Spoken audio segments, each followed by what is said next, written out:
ಶಿವೇನೋ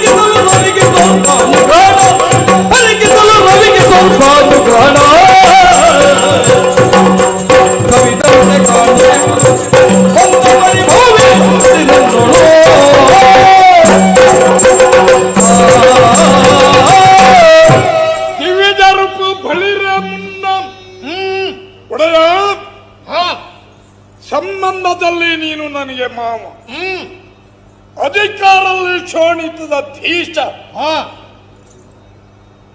ಶಾಂತಿಯ ನೆಲಪೀಡ ಅಂತ ಶೋಣಿತದಲ್ಲಿ ಇತ್ತೀಚೆಗೆ ಕ್ರಾಂತಿಗೆ ಕಾರಣ ಆಗಿತ್ತು. ತ್ವರಿತದಲ್ಲಿ ಬರಲಿ ರಕ್ತ ಬೀಜ ಅಪ್ಪಣೆ ಆಗ್ಬೇಕು. ಅರ್ಥವಾಗಿರ್ಲಿಕ್ಕಿಲ್ಲ. ರಕ್ತ ಬೀಜ ಇಲ್ಲಿಯವರೆಗೆ ನಡೆದಂತಹ ವಿದ್ಯಮಾನಗಳೆಲ್ಲವನ್ನ ನೀನು ಕೂಡ ಗ್ರಹಿಸಿದವನಿದ್ದೀಯ, ಕಂಡವನಿದ್ದೀಯ. ಸತ್ಯ. ಚಂಡಾಮುಂಡಾಸುರರು ಬಂದಾಡಿದಂತಹ ಮಾತು ಬಲ್ಲೆ. ಹಿಮಗಿರಿಯ ತಪ್ಪಲಿನ ಕದಂಬಾವನದಲ್ಲಿ ಹೇಮದುಯಾಲೆಯಲ್ಲಿ ಹೆಣ್ಣೊಬ್ಬಳಿದ್ದಾಳೆ ಸರಿ ಎಂಬ ವಿಚಾರವನ್ನ ಕೇಳಿದಂತಹ ನಾನು ಅವಳನ್ನ ತರಬೇಕೆನ್ನುವಂತಹ ಉದ್ದೇಶದಿಂದ ಆರಂಭದಲ್ಲಿ ಸುಗ್ರೀವನನ್ನ ಕಳುಹಿಕೊಟ್ಟೆ. ಗೊತ್ತು. ಆದರೆ ಅವನ ಸ್ಥಿತಿ ಏನಾಯಿತು? ಪ್ರಯೋಜನಕ್ಕೆ ಬರಲಿಲ್ಲ. ಆಮೇಲೆ ತಮ್ಮವನಾದಂತಹ ಧೂಮ್ರಲೋಚನ ಅವನನ್ನ ಕಳುಹಿಕೊಟ್ಟೆ, ಫಲಕಾರ್ಯವಾಗಲಿಲ್ಲ. ಚಂಡಾಮುಂಡಾಸುರರು ತರುತ್ತೇನೆ ಎಂದು ಹೋಗಿದ್ದಾರೆ, ಬರಲಿಲ್ಲ. ಬಾರದ ಇದ್ದವರ ವಿಚಾರವಾಗಿ ನಾನು ತಲೆಕೆಡಿಸಿಕೊಂಡವನಲ್ಲ. ನೀನೊಬ್ಬ ಇದ್ದೀಯಲ್ಲ, ನಿನ್ನಿಂದ ಈ ಕಾರ್ಯ ಸಾಧನೆ ಆದೀತು ಎನ್ನುವಂತ ಭರವಸೆಯಿಂದಲೇ ನಿನ್ನನ್ನು ಬರಮಾಡಿಕೊಂಡೆ. ನೇರವಾಗಿ ಅವಳಿದ್ದಲ್ಲಿ ಅವರಿಗೆ ಹೋಗಿ ಆದಷ್ಟು ಬೇಗ ಅವಳನ್ನ ಇಲ್ಲಿ ಕರೆತರುವಂತ ಪ್ರಯತ್ನ ನಿನ್ನಿಂದ ಸಾಗಬೇಕು. ಪ್ರಭು, ನೀನೊಬ್ಬ ಇದ್ದೀಯಲ್ಲ, ಆ ಮಾತಿನ ಧ್ವನಿ ನನ್ಗೆ ಅರ್ಥ ಆಗಿದೆ. ಏನಪ್ಪ? ಹೋಗುತ್ತೇನೆ ನಾನು, ಆಕ್ಷೇಪ ಅಲ್ಲ. ಆದ್ರೆ ಯಾವನೋ ಒಬ್ಬ ವ್ಯಕ್ತಿ ಮನಸ್ಸಿನಲ್ಲಿರುವಂತಹ ವಿಚಾರಗಳನ್ನ ಹೇಳಿದ್ರೆ ಮಾತ್ರ ಸಮಾಧಾನ. ಅದಲ್ಲದೆ ಆತ್ಮವಂಚನೆ ಅಂತ ಆಗ್ತದೆ. ಅದನ್ನ ಮಾಡಿಕೊಳ್ಳಬಾರದು. ಹೋಗುವ ಪೂರ್ವದಲ್ಲಿ ನನ್ನ ಮನದ ಅನಿಸಿಕೆಯನ್ನು ಹೇಳುವುದಕ್ಕೆ ಅವಕಾಶ ಇದೆಯಾ? ಅಗತ್ಯವಾಗಿ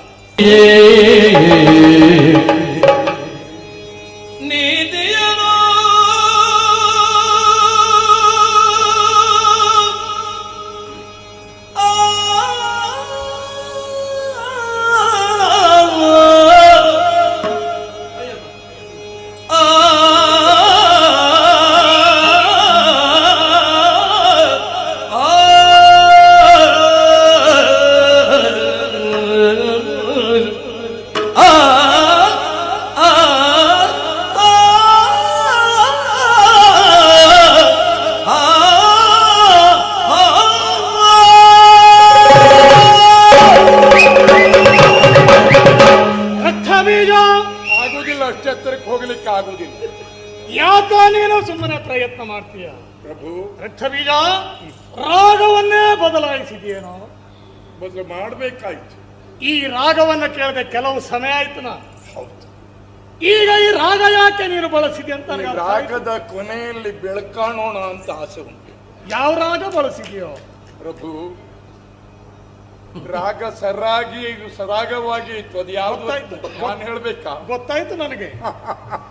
ಎಲ್ಲವರು ನಮ್ಮವರೆಲ್ಲ ಇಷ್ಟರೊಳಗೆ ಏರಿ ಹೋದದ್ದೇ ಸಾವನ್ನ. ಅದನ್ನ ಗ್ರಹಿಸಿದಂತ ನೀನು ಸಾವೇರಿ ರಾಗವನ್ನೇ ಬಳಸಿದ್ದೀಯ. ಪ್ರಭು, ಆಲೋಚನೆ ಮಾಡಿ. ನಾನು ಹೇಳುವಂತದ್ದಲ್ಲ, ಮನದ ಅನಿಸಿಕೆಯನ್ನ ನಿಮ್ಮ ಬಗದೆ ಜನರ ಆಡುವ ಮಾತು ಪರೋಕ್ಷವಾಗಿ ಕೇಳಿದೆ. ಯಾಕೆ ಶುಂಭನಿಗೆ ಈ ಮೂರ್ಖತನ? ನಾನು ಹೇಳುವುದಿಲ್ಲ. ಹೇಳುವ ಧೈರ್ಯ ಯಾರಿಗೂ ಇರ್ಲಿಕ್ಕಿಲ್ಲ. ಎದುರುಗಡೆಯಲ್ಲಿ ಹೇಳದೇ ಇದ್ರೆ ಹಿಂದಿಂದ ಅವರ ಕಿವಿ ನಾನು ಕೇಳಿದೆ. ಅದನ್ನು ನೀವು ಲೆಕ್ಕಕ್ಕೆ ತಕ್ಕೊಳ್ಳೋರಲ್ಲ ಎನ್ನುವುದು ನನಗೆ ಸ್ಪಷ್ಟ ಆಗಿದೆ. ಹಿಂದಿನಿಂದ ಹೇಳುವವರಿಗಲ್ವೇನೋ ಮೂರ್ಖರು ಅಂತ ಹೇಳುವುದು. ಹಾಗಿದ್ರೆ ಮುಂದೇನು ಮಾಡಬೇಕು ಎನ್ನುವ ಪ್ರಶ್ನೆಗೆ ನನ್ನ ಮನದ ಅನಿಸಿಕೆಯನ್ನ ಮುಂದಿಡುತ್ತಾ ಇದ್ದೇನೆ. ಏನದು? ಅಸುರಪತಿ ಹೋದವ್ರ ಕತೆ ಹೋಯ್ತು, ಬಿಡು. ಇನ್ನನ್ನು ಕರೆಸಿಕೊಳ್ಳಿಕ್ಕಾಗ. ನಾವು ಕಟ್ಟಿ ಬೆಳೆಸಿದ ಜನಾಂಗವನ್ನ ಕೊಲ್ಲುವುದಕ್ಕೆ ಬೆಳೆಸಿದವನಿಗೆ ಹಕ್ಕಿಲ್ಲ. ಯಾಕೆ ಇವನ್ನೆಲ್ಲ ಯಮನ ಸದನಕ್ಕೆ ಅಟ್ಟುತ್ತಾ ಇದ್ದೀರಿ ಪ್ರಭು? ಅದಕ್ಕೆ ಹೋದವರು ಬರುವುದಿಲ್ಲ. ಇಂಥವನ್ನ ಉಳಿಸಿಕೊಳ್ಳುವುದಕ್ಕೊಂದು ಅವಕಾಶ. ಏನ್ ಮಾಡಬೇಕು? ಹೆತ್ತ ಅಭ್ಯಗೆ ಬಿಟ್ಟರೆ ಮತ್ತೊಬ್ಬರ ಪಾದಕ್ಕೆ ತಲೆಯನ್ನ ಚಾಚಿದವರು ನೀವಲ್ಲ. ಆದ್ರೆ ಇವಳು 14 ಲೋಕವನ್ನ ಅವರ ಕಮಲದಲ್ಲಿಟ್ಟು ಪಾಲಿಸುವಂತಹ ಪಾಲನಾಥ ಆ ಶಿವೆ, ಯಾ ಶಕ್ತಿ, ಆ ಶಕ್ತಿಯ ಚರಣಕ್ಕೆ ಎರಗಿ ನಾವು ಮಾಡಿದ ಅಪರಾಧ ಆಯಿತು ಅಂತ ಕ್ಷಮೆ ಯಾಚಿಸಿದರೆ ಮಕ್ಕಳು ಸ್ವಾಭಾವಿಕವಾಗಿ ತಪ್ಪು ಮಾಡುತ್ತಾರೆ. ತಪ್ಪು ಮಾಡಿದ ಮಕ್ಕಳನ್ನ ಅಮ್ಮ ತಪ್ಪಾಯ್ತಮ್ಮ ಕ್ಷಮಿಸಮ್ಮ ಅಂತ ಹೇಳಿದರೆ ಆ ಮಾತೃ ಕರುಳು ಕರುಗುತ್ತದೆ. ತಾಯಿಯಾಗಿದ್ದವಳು ಮಕ್ಕಳನ್ನ ರಕ್ಷಣೆ ಮಾಡುತ್ತಾಳೆ, ತಪ್ಪನ್ನ ತಿದ್ದುತ್ತಾಳೆ. ಪ್ರಭು, ಲೋಕಕ್ಕೆ ವಿಶ್ವಕ್ಕೆ ನಾಯಕಿ ಎನಿಸಿಕೊಂಡಂತ ವಿಶ್ವ ನಾಯಕಿಯ ಚರಣಕ್ಕೆ ಎರಗಿ ಜಡಜ ಪೀಠ ವರವನ್ನು ಅನುಗ್ರಹಿಸಿದನಲ್ಲ, ಆ ವರದ ತೆರದಲ್ಲಿ ಇನ್ನೂ ಅನುಭವಿಸಬಹುದು.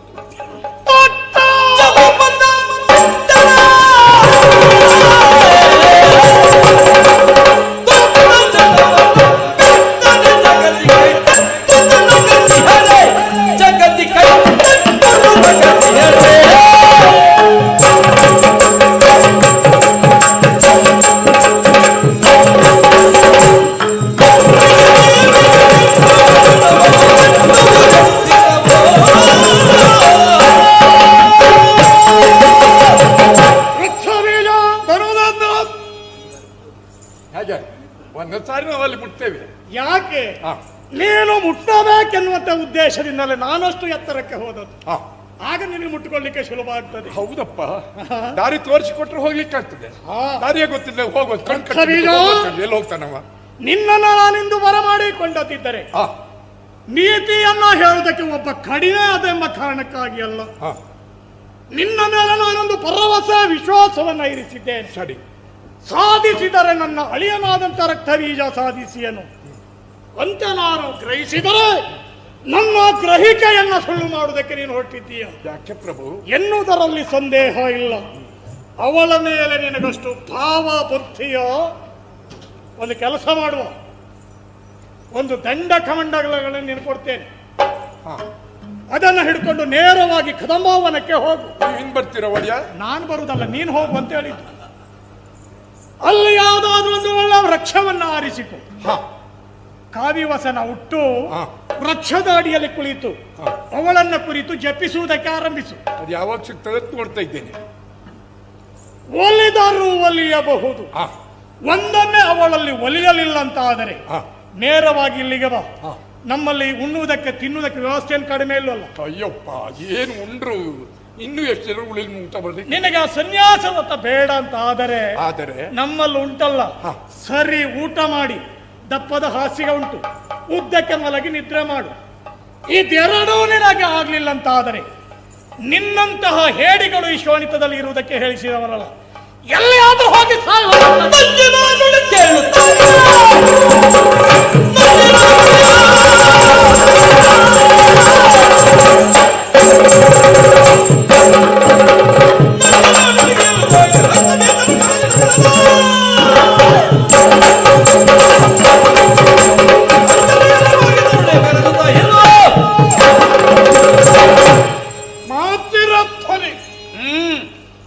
ಅಳಿಯರಿಗೆ ಅರ್ಥ ಆಯಿತು ಪ್ರಭು, ಅಳಿಯರಿಗೆ ಅರ್ಥ ಆಯಿತು. ಆದರೆ ಸಾಕು, ನನ್ನ ದೇಹದಲ್ಲಿ ಹರಿಯುವ ಪ್ರತಿಯೊಂದು ರಕ್ತದ ಬಿಂದು ನಿಮ್ಮ ಋಣದಿಂದ ತಿಳುವಳಿಕೆ ಇದೆ ಪ್ರಭು. ಮನಸ್ಸಿಗೆ ಕಂಡದ್ದನ್ನ ಆಡಿದೆ ಬಿಟ್ರೆ ಮಾಡುವುದು ಬಿಡುವುದು ನಿಮ್ಗೆ ಬಿಟ್ಟದ್ದು. ಮಾಡಲೇಬೇಕು ಅಂತ ಆಜ್ಞೆ ಮಾಡುವವನಲ್ಲ, ನಾನು ವಿಜ್ಞಾಪಿಸಿದ್ದು ನಿಮ್ಮಲ್ಲಿ.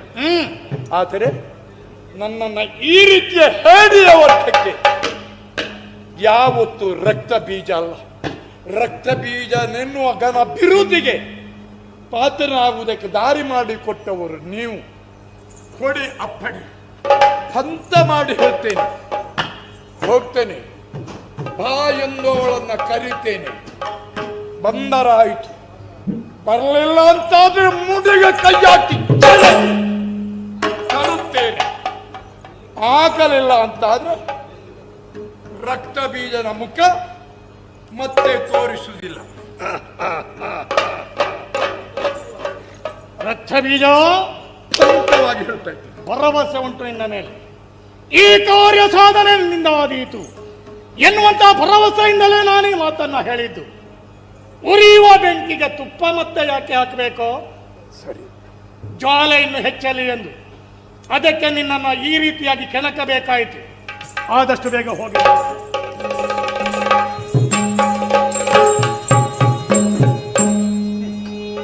ಹೋಗು ಬಾ ಅಂದ ನನ್ನ ಒಡೆಯ. ಬಾ ಅಂತ ಹೇಳಿದ್ನ ಯಾರಾದ್ರೂ ಕೇಳಿದಿರಾ?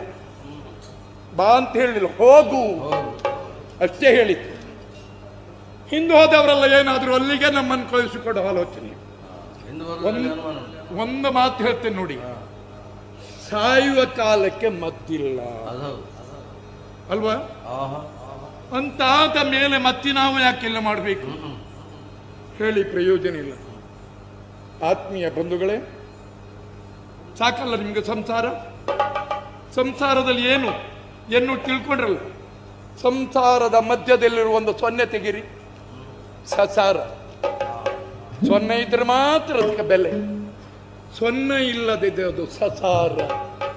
ಸಂಸಾರ ಎನ್ನುವಂತಹ ಸಾಗರವನ್ನು ನೀವು ಏರಿದ್ದು ದಾಟಿದ್ದು ಸಾಕು. ಬನ್ನಿ, ದೇವಿಯ ಮಹಾತ್ಮೆಯನ್ನು ನಿಮ್ಗೆ ತೋರಿಸ್ತೇನೆ. ಯಾರೂ ಬರ್ಲಿಲ್ಲಲ್ಲ, ಬರ್ಲಿಕ್ಕೆ ಇವ್ರಿಗೆ ಸಮಯ ಆಗಲಿಲ್ಲ. ನಾನು ಸುಮ್ಮನನ್ನು ದೂರುದಿಲ್ಲ, ನಾನು ನೋಡೇನು ದೂರುವುದಿಲ್ಲ. ಯಾಕೆ? ಈವರೆಗೆ ನನಗೆ ಅನ್ನ ಕೊಟ್ಟಿದ್ದಕ್ಕೆ ಒಂದು ಸಾರ್ಥಕತೆ ಆಯಿತು.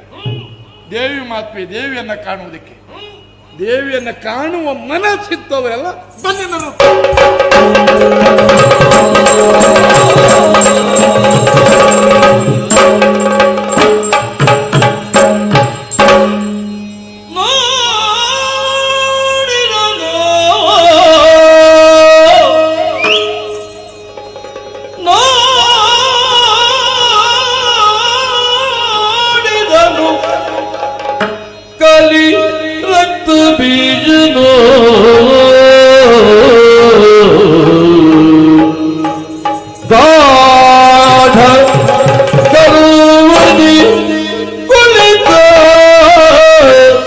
ಶಿವೇನೋ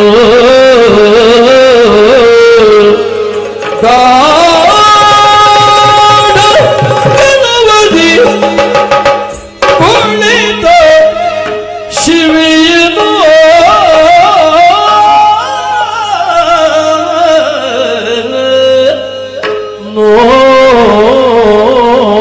ನೋಡಿದರು ಕಲಿ ರಕ್ತವೇ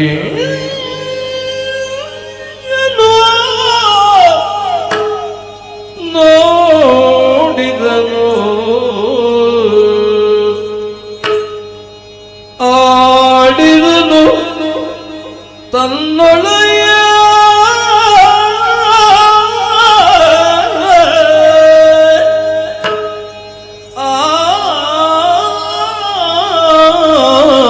ಆಡಿದನು ತನ್ನೊಳೆಯ ಇವಳನು ತಿಳಿಯದೆ ಇನಿತೋ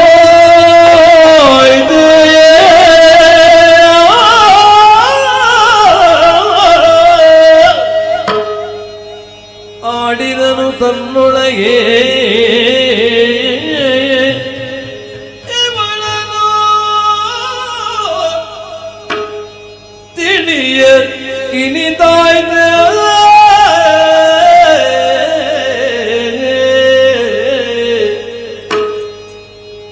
ಮಾಡಲೇ ಅಕಟ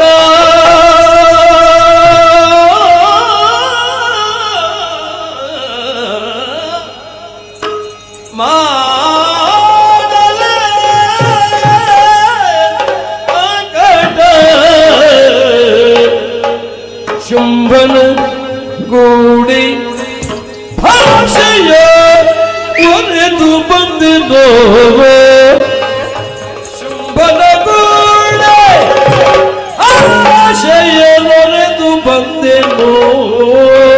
ಭಾಷೆಯ ಒರೆದು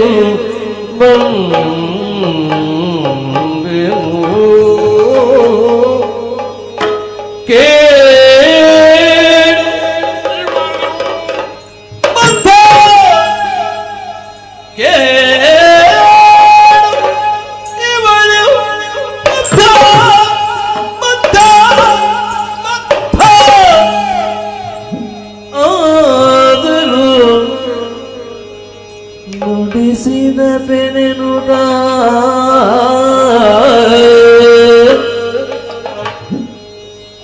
ಕೇಡು ಇವಳು ಬದ್ಧವಾದರು ನುಡಿಸಿದ ಬೆನೆನುದ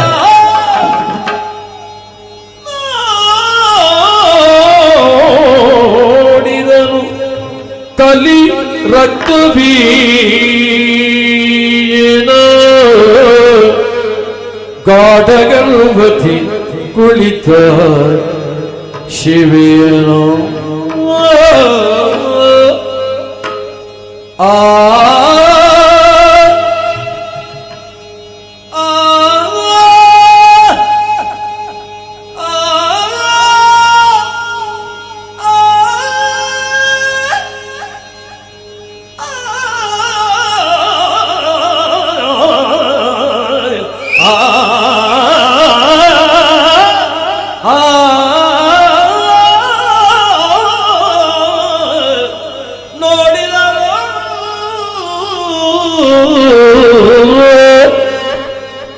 ಕಲಿ ರಕ್ತವೀಯನೋ ನೋಡಿದನು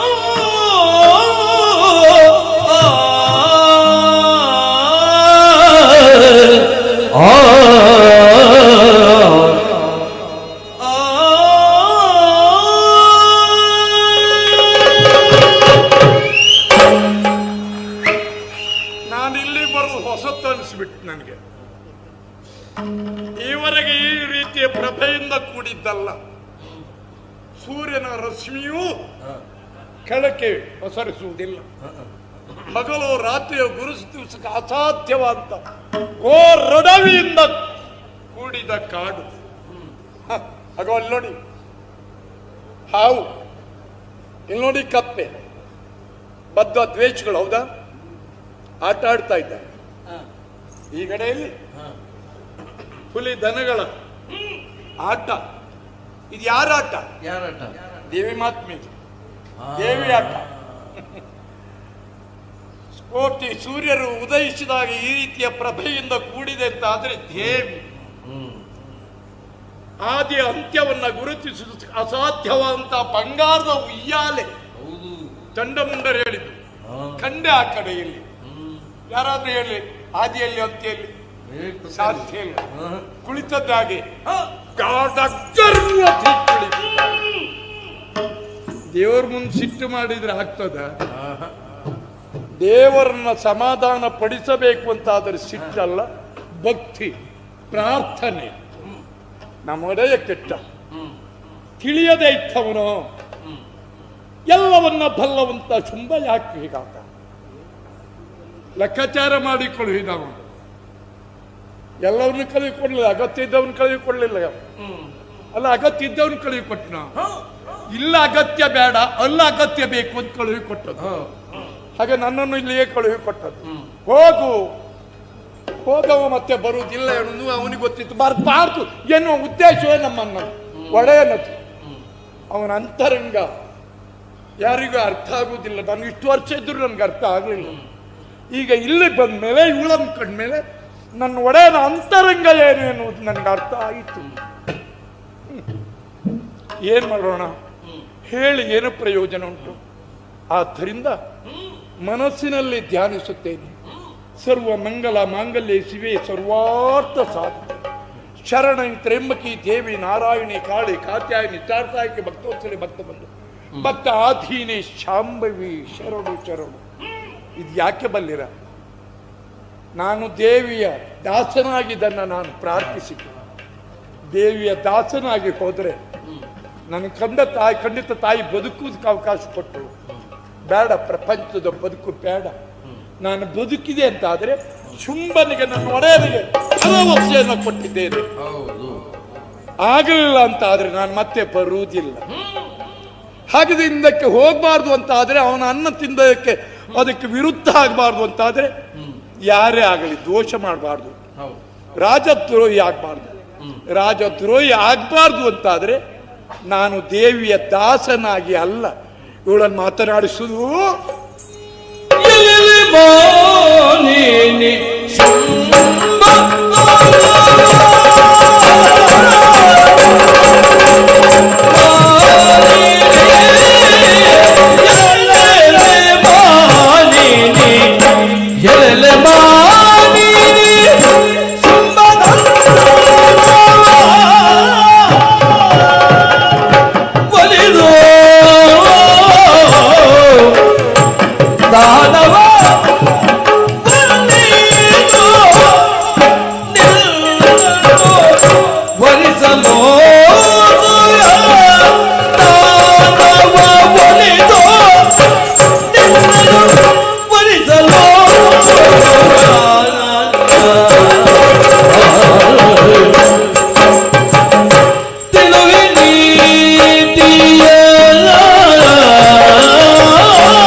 ಮತ್ತೆ ಒಡೆಯ ಶುಂಭ ಅಂದ್ರೆ ಏನು ಅಂತ ತಿಳ್ಕೊಂಡೆ?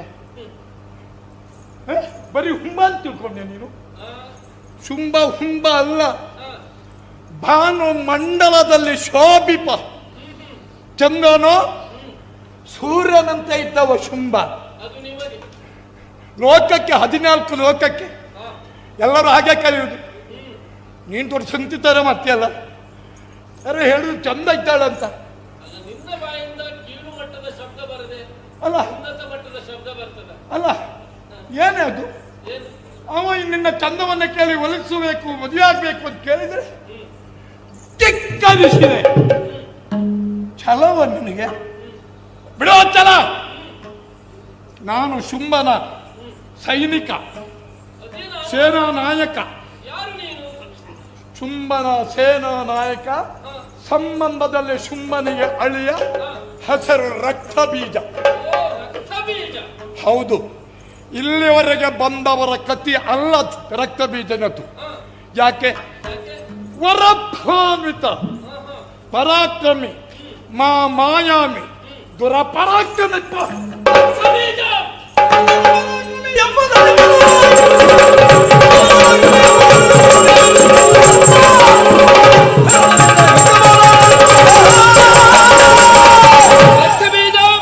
ನೀನೊಬ್ಬ ದುರವಿಕ್ರಮಿ ಎನ್ನುವುದನ್ನು ತಿಳಿದುಬಲ್ಲೆ. ಜೊತೆಯಲ್ಲಿ ನಿನ್ನ ಅಂತರಂಗವನ್ನು ತಿಳಿದಿದ್ದೇನೆ. ನನ್ನ ಬಗ್ಗೆ ಇರುವಂತಹ ಸದ್ಭಾವನೆಯನ್ನು ಅರಿತುಬಳಿದ್ದೇನೆ. ನೀನು ಅವರ ಪಂಗಡ ಇದ್ದಂತಹ ಬಗೆ ಹೇಗಾಯಿತು ಬಲ್ಲೆಯ? ತುಳಸಿ ಗಿಡಗಳ ಮಧ್ಯೆ ಇರುವಂತಹ ತುಳಸಿ ಗಿಡದ ಪರಿಸ್ಥಿತಿ ಆಯಿತು. ಕಾಗೆಗಳ ನಡುವೆ ಇರುವಂತಹ ಕೋಗಿಲೆಯ ಸ್ಥಿತಿ ನಿನ್ನದಾಯಿತು. ನೀನು ಶೋಣಿತದಿಂದ ಬರುವಾಗ ಎಲ್ಲರಿಗೂ ಸಾರಿದ್ದೇನು, ಬನ್ನಿರೈ ಸಂಸಾರ ಸಾಗರವನ್ನು ದಾಟುವರೆ ಬನ್ನಿರೈ ಮೋಕ್ಷಾರ್ಥಿಗಳು ಎಂದು. ಇಲ್ಲಿ ಒಂದು ಹೀಗಾಡುತ್ತಾ ಇದ್ದಿ. ಕೊನೆಯಲ್ಲಿ ಕೇಳ್ತೇನೆ, ಯಾವ ಸಂಕಲ್ಪವನ್ನು ಹೊತ್ತು ಇಲ್ಲಿಗೆ ಬಂದೆ? ಸರ್ವಾಂತರ್ಯಾಮಿ ನೀನು. ಯಾವ ಸಂಕಲ್ಪವನ್ನು ಹೊತ್ತೆ ಎನ್ನುವುದು ನಾನಾಡುವುದಲ್ಲ. ಶಂಕದಿಂದ ಬಂದರೆ ಮಾತ್ರ ತೀರ್ಥ, ಅದಲ್ಲದಿದ್ದರೆ ಅದು ತೀರ್ಥ ಆಗುವುದಿಲ್ಲ. ನಿನ್ನ ಬಾಯಿಂದಲೇ ಬಂದ್ರೆ ಅದು ತೀರ್ಥ. ಅದಕ್ಕೆ ನಾನು ಉತ್ತರ ಕೊಡುವುದಿಲ್ಲ. ನಾನು ಯಾವ ಸಂಕಲ್ಪದಿಂದ ಬಂದೆ? ಹಾಗಾದ್ರೆ ನೀನು ಹೊತ್ತಿರುವಂತಹ ಸಂಕಲ್ಪ ಸಿದ್ಧಿ ಆಗುತ್ತದೆ.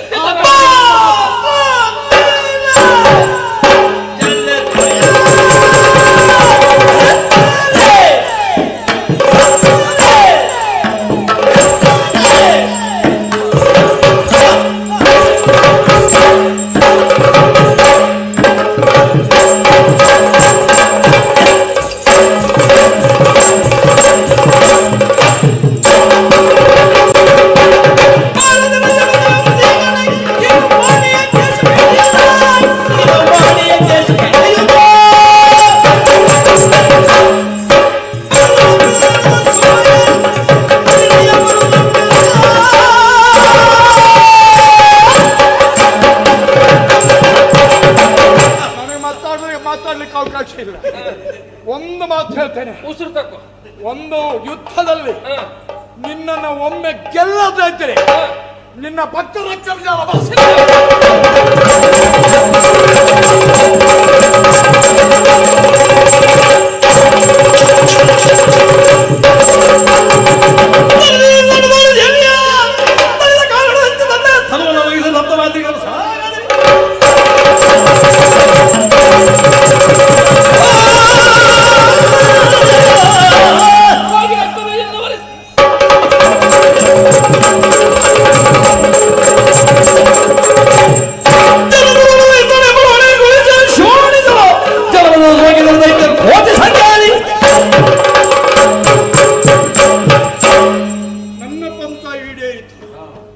ನನ್ನ ತಾಯಿಯ ಯುದ್ಧದಲ್ಲಿ ತಾಯಿಯಿಂದ ನನ್ನ ಕೈ ಮೇಲಾಯಿತು. ಇದೆಂತದ ಇದಾವೆ ಒಂದ ಎರಡ ಎಲ್ಲೆಲ್ಲೂ ಕಂಡುಕೊಳ್ತಿಲ್ಲ.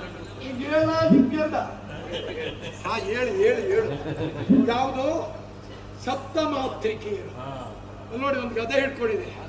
ಅದ್ಯಾವ್ದದು? ಅದರಲ್ಲಿ ಒಂದು ಇಂದ್ರಾಣಿ ಹೊಡೆದ ಬಿಡ್ತದ ನನ್ನ ಹಣೆಗೆ.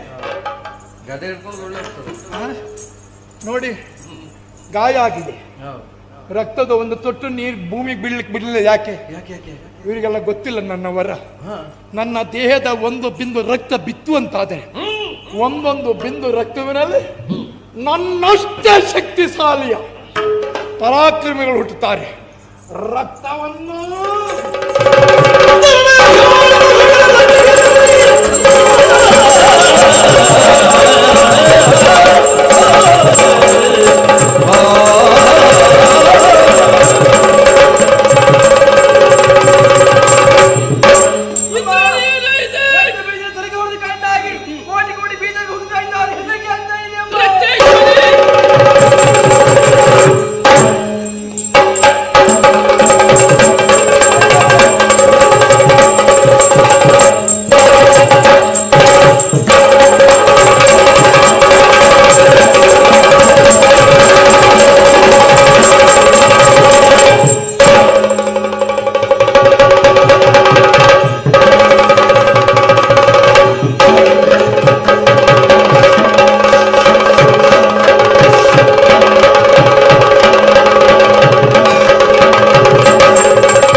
ಉಳ್ಳವರಂತೆ ನಮ್ಮವರೆಲ್ಲವರನ್ನ ಸದಾ ಬಡಿಯುತ್ತ ನಾರ್ಮಲತ್ತು ಮುಂಬರಿಯುತ್ತಾ ಇದ್ದೀಯ.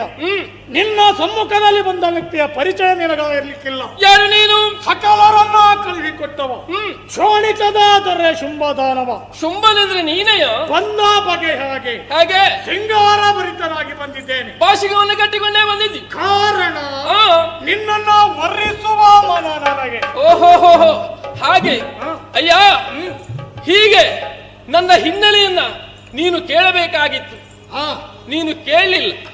ನಾನೇ ನೀನು ಎಲ್ಲಿಂದ ಬಂದವಳು, ತಂದೆ ತಾಯಿಗಳು ಯಾರು, ಪೂರ್ವಾಪರವನ್ನ ತಿಳಿಯಲೇಬೇಕು. ಹೌದಾ? ಇದು ನನ್ನ ಉದ್ದೇಶ. ಹಾಗೆ ಹೇಳುವುದಕ್ಕೆ ಹೊರಟ್ರೆ ನನಗೆ ತಂದೆ ತಾಯಿ ಇಲ್ಲ.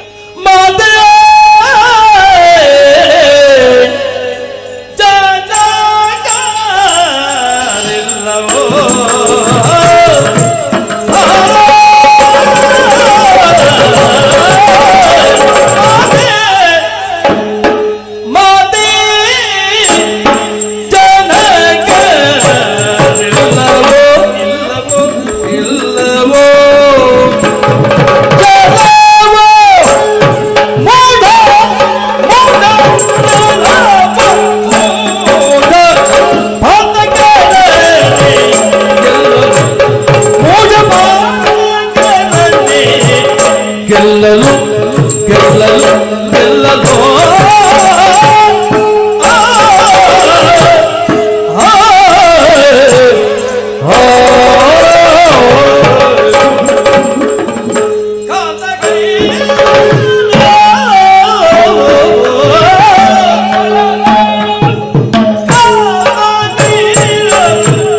ಸರ್ವ ಚೇತನ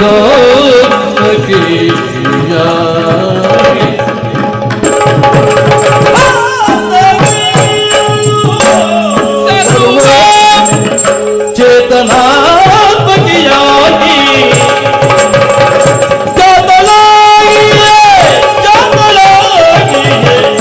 ಇಂದಿಗೆ ಮಾತೆ ಜನಕ ಎಲ್ಲವೋ ಜಲವೋ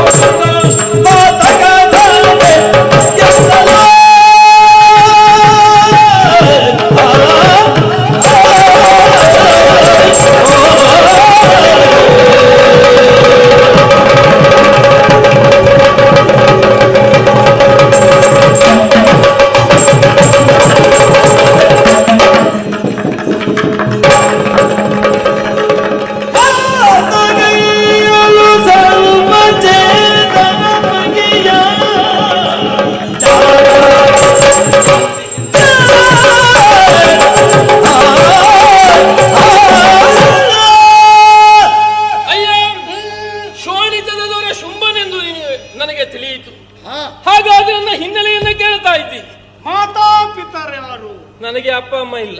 ಅಪ್ಪ ಅಮ್ಮ ಇಲ್ಲದೆ ಹುಟ್ಟಿದವಳು. ಹಾಗೆ ಒಂದು ಪ್ರಶ್ನೆ ಬರ್ತದೆ. ಅಕಾರ ಉಕಾರ ಮಕಾರ ಸೇರಿ ಓಂಕಾರ, ನಾದ ಬಿಂದು ಘೋಷ ಅತಿಘೋಷ ಎನ್ನುವಂತಹ ಸಪ್ತ ಸ್ವರಗಳಿಂದ ಆವೃತಲಾದವಳು ನಾನು. ಆದಿಮಾಯಿ, ಅಯೋನಿಜೆ, ಸದ್ಯೋಜಾತೆ, ಲೋಕನಾಯಕಿ, ಸರ್ವಚೇತನಾತ್ಮಕಿ ನಾನು. ಹಾಗಾದ್ರೆ ಇಲ್ಲಿವರೆಗಾಗಿ ಯಾಕೆ ಬಂದೆ? ಇದು ತನಕ ನಾನು ಅವ್ಯಕ್ತಲಾಗಿದ್ದೆ, ಈಗ ವ್ಯಕ್ತಳಾಗಿದ್ದೇನೆ. ಯಾಕೆ? ಕಾರಣ ಲೋಕದಲ್ಲಿ ದೌಷ್ಟ್ಯ ಹೆಚ್ಚಾಯಿತು. ಆ ದೌಷ್ಟ್ಯ ನಾಶಕ್ಕಾಗಿ ನಾನೇ ಬರಬೇಕಾಯಿತು. ಈಗ ನಾನು ಬಂದ ಪರಿ ನಿನಗೆ ನಾನು ಮೊದಲಾಗಿ ಹೇಳಿದ್ದೇನೆ. ಸಕಲರನ್ನು ನಾನು ಕಳುಹಿಕೊಟ್ಟೆ, ಆದರೆ ಅವರ್ಯಾರಿಂದಲೂ ಫಲರೂಪವಾಗಲಿಲ್ಲ. ಅದನ್ನು ಕಾಣದೆ ಹೋದ ಕಾರಣ ನಾನೇ ಸ್ವತಃ ಬರಬೇಕಾಯಿತು. ಬಂದ ಬಗೆ ನಿನ್ನನ್ನು ವರ್ರಿಸಬೇಕೆನ್ನುವಂತ ಕಾಂಕ್ಷೆಯಿಂದ ನಾನು ಬಂದದ್ದು. ಅಂದು ಸುಗ್ರೀವನಲ್ಲಿ ನನ್ನ ನಿರ್ಧಾರವನ್ನು ನಾನು ಹೇಳಿದ್ದೇನೆ. ಶುಂಭನಾಗಲಿ ನಿಶುಂಭನೇ ಆಗಲಿ ಪ್ರತ್ಯಕ್ಷ ಶಂಭುವೇ ಆಗಲಿ ಅಂಬಿಕೆಯ ಮದುವೆಯದು ಅಂಬಿನಾ ತುದಿಯಲ್ಲಿ, ಅಂದ್ರೆ ನನ್ನನ್ನು ಗೆದ್ದು ವಿವಾಹವಾಗಬೇಕೆನ್ನುವಂತಹ ನಿರ್ಣಯ. ನೀನೊಂದು ಬಯಸಿದ್ದು ಪಂಚಾಹ್ವಾನ ಹೌದು ಎನ್ನುವುದು ನನಗೆ ಅರ್ಥವಾಗಿದೆ. ಸರಿ, ಹೆಣ್ಣಾದಂತಹ ನೀನು ಪಂಚಾಹ್ವಾನವನ್ನ ಮಾಡ್ತೀಯಂತಾದರೆ ಅದನ್ನ ನಾವು ಕೇಳಿಯೂ ಸುಮ್ಮನುಳಿದೇವಾದರೆ ನಾವು ಹೇಡಿಗಳು ಅಂತ ನಾವೇ ಅನ್ನಿಸಿಕೊಳ್ಳುವುದಿಲ್ಲ. ಆದರೆ ಪ್ರಥಮದಲ್ಲಿ ಸಕಲರನ್ನು ನಾನು ಕಳುಹಿಕೊಟ್ಟೆ. ಯಾಕೆ? ಅವರೆಲ್ಲವರನ್ನ ಕೊಲ್ಲಿಸಬೇಕೆನ್ನುವಂತ ಉದ್ದೇಶ ನನ್ನದಲ್ಲ. ಮತ್ತೆ ಅವರನ್ನೆಲ್ಲ ಸಾಕಿದವ ನಾನು. ಸರಿ, ಸಾಕಿದವರಿಗೆ ಕೊಲ್ಲಿಸುವ ಅಧಿಕಾರ ಖಂಡಿತವಾಗಿರುವುದಿಲ್ಲ. ಆದರೂ ನಾನು ಕಳುಹಿಕೊಡಬೇಕಾಯಿತು. ಯಾಕೆ? ದಿಕ್ಕಿಲ್ಲದಾಯಿದ್ದವರನ್ನ ಸಾಕಿ ಸಲಹಿದವ ನಾನು. ಆರಂಭದಲ್ಲಿ ನಾನೇ ಅಲ್ಲಿಯಾದ್ರೂ ಬಂದೇನಾದರೆ ಒಂದೊಮ್ಮೆ ನೀನು ಹೇಳಿದ ಹಾಗೆ ದುರ್ರವೇ ಸಂಘಟಿಸಿದರೆ ದುರದಲ್ಲಿ ಎಲ್ಲಿಯಾದ್ರೂ ನಾನು ಅಳಿದರೆ ಹಾ ಮತ್ತೆ ಅವರನ್ನ ಸಾಕುವವರು ಯಾರು? ಓ ನಿನ್ ಜಾಗ್ರತೆ ನೀನ್ ಮಾಡ್ಕೊಂಡಿದ್ದು. ನನ್ನ ಜಾಗ್ರತೆ ಅಲ್ಲ, ಹಾ. ಅವರ ಜಾಗ್ರತೆಯನ್ನು ನಾನು ಮಾಡಿ. ಒಟ್ಟಿನಲ್ಲಿ ನಿಮ್ಮವರ ಜಾಗ್ರತೆ ಯಾಕೆ? ಯೋಚನೆ ಮಾಡು. ಹಾ 8 ತಿಂಗಳ ಬಾಣಂತೆಯ ಹೆಂಗಸಾದರು ಸಾಯುವುದಕ್ಕೆ ಹೊರಟುವಂತಾದರೆ ಮೊದಲಾಗಿ ತನ್ನ ಕೈಯಲ್ಲಿದ್ದಂತ ಕೂಸನ್ನ ಬಾವಿಗೆ ಎಸೆದು ಆಮೇಲೆ ಅವಳು ಸಾಯುತ್ತಾಳೆ. ಯಾಕೆ? ಹೌದು. ನಾನೇ ಮೊದಲಾಗಿ ಸತ್ತರೆ ಮತ್ತೆ ನನ್ನ ಕೂಸನ್ನ ಸಾಕೋರಿಲ್ಲ ಎಂಬ ಭಾವನೆ. ಓ ಹಾಗೆ. ಹಾಗೆಯೇ ಬಿಡು, ನಾಯಕನಾಗಿ ನೀನು ಸರಿಯಾಗಿ ನಡೆದುಕೊಂಡಿದ್ದಿ. ನಾನೇ ಮೊದಲಾಗಿ ಬಂದು ಅಳಿದನಾದರೆ ಮತ್ತೆ ಅವರನ್ನ ಸಾಕುವವರಿಲ್ಲ ಎಂಬ ಕಾರಣಕ್ಕೆ ಅವರನ್ನ ಕಳುಹಿಕೊಟ್ಟಿದ್ದೇನೆ. ಸರಿ. ಈಗ ಇನ್ನು ನಾನು ಬಂದು ನಿನ್ನಲ್ಲಿ ಕೇಳುವುದು ಅದನ್ನೇ. ಏನು? ಅವರಂತೆ ನಾನು ನಿನಗೆ ಹೇಳುವುದು ಅದನ್ನೇ. ಸಾರುತ್ತಾ ನೀತಿಯ ನಿನಗೆ ನನ್ನೊಡನೆ ನೀನು ಬಂದೆಯಾದರೆ ಶೋಣಿತದ ಸಿಂಹಾಸನದಲ್ಲಿ ಒಂದು ಸ್ಥಾನವನ್ನು ನಿನಗೆ ಬಾರದುಳಿದ್ರೆ ನಿರ್ಧಾರ ಮಾಡಿಯೇ ಬಂದಿದ್ದೇನೆ. ಅಳಿದರೆ ಅಳಿಯು ವೀರ ಪದವಿ, ಉಳಿದರೆ ನಿನಗೆ ಕಂಡನಾಗಿ ಬದುಕುತ್ತೇನೆ. ಅದು ಸಾಧ್ಯ ಇಲ್ಲ. ಅಳಿದರ ವೀರ ಪದವಿ ಅಂತ ಹೇಳಿದೆಯಲ್ಲ, ಅದು ಸಿದ್ಧವಾಗುತ್ತದೆ.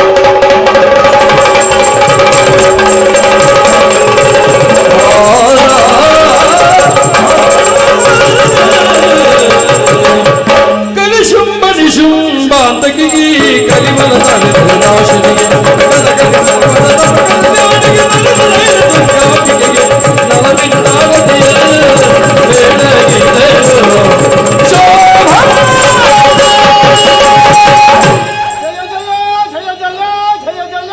ಕಂಡೆಯ ರಾನಾದ ದೈತರ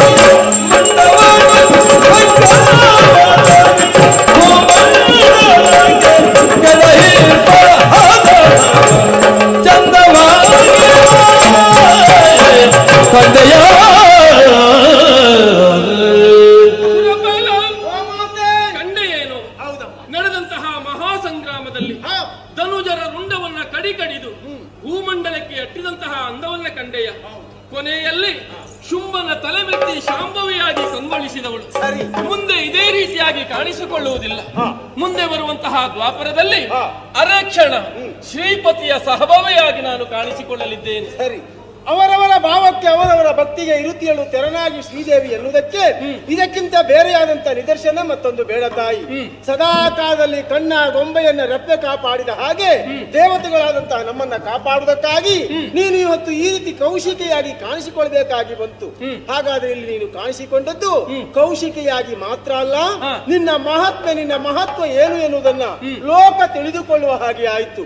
ದೇಹ ಅಂದ್ರೆ ದೇಹ ಶುದ್ಧಿ, ವಿ ಅಂದ್ರೆ ವಿದ್ಯಾಪ್ರಾಪ್ತಿ, ಮಾ ಅಂದ್ರೆ ಮಾದೇವಿ ಅನುಗ್ರಹ, ತೇ ಅಂದ್ರೆ ಸಕಲ ದೇವತೆಗಳ ಆಶೀರ್ವಾದ. ಸತ್ಯಕ್ಕೆ ಹೇಳಬೇಕು ಅಂತ ಆದ್ರೆ ಇದು ಸತ್ಯ ಸಂಕಲ್ಪವೇ ಆಗಿ ಲೋಕದಲ್ಲಿ ವಿಜೃಂಭಿಸಲಿ ಅಂತ ದೇವಿಯ ಮಹಾತ್ಮೆ ಪೂರ್ಣ ಆಶೀರ್ವಾದ ಎಲ್ಲವರಿಗೂ ಇರಲಿ ಅಂತ ನಿಮ್ಮಲ್ಲಿ ಸರ್ವರಿಗೂ ಸನ್ಮಂಗಲವಾಗಲಿ. ಲೋಕ ಸಮಸ್ತ